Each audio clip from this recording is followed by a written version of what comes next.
We have team coverage of this special election with News 4 Tucson's political specialist Eric Fink and Megan Spector live with more on tonight's results and reaction from both the Republican and Democratic candidates.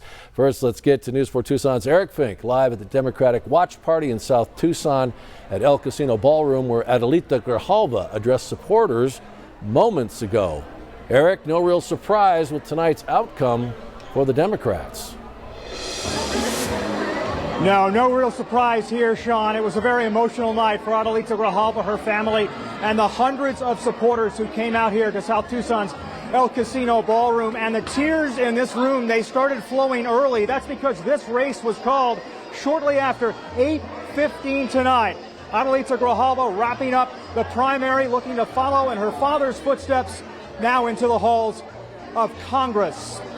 Well, it was loud from the start tonight. There were chants of Adelita. Several hundred people came out to the south side tonight to join the party. 25-year-old social media influencer Deja Fox finished a distant second. Daniel Hernandez came in third. Grijalva was introduced on stage this evening by her mom, Mona, who said, quote, "This was Raul's dream." Adelita said this campaign was about putting in the work, going to voters where they were, not about social media likes. Grijalva first ran for local office more than 20 years ago at the age of 29. She reflected on this campaign and how voters mentioned her dad in their conversations. She now gears up for the general election. I would go up to doors and people would say, "Your dad helped my dad." Or, "You came into my classroom and read to my kids." I think being present in our community is important.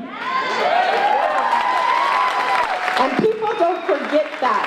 And so the big takeaway here is be invested in the people that you are with. I stand on the shoulders of giants. And tonight, Adelita Grijalva knows this campaign isn't over. She says she will not take votes or voters for granted in CD-7's heavily Democratic district. She says her dad, Raul, used to have a saying, "It's time to hit the ground running. You can cry later." And she told supporters tonight in this ballroom that that is what she and her campaign staff is going to do. The general election is set for September 23rd, and for more on who Adelita Grijalva will face in September on the Republican side, let's bring in News 4 Tucson's Megan Spector. She is covering the Republican side of the aisle tonight. Megan. Well, Eric, the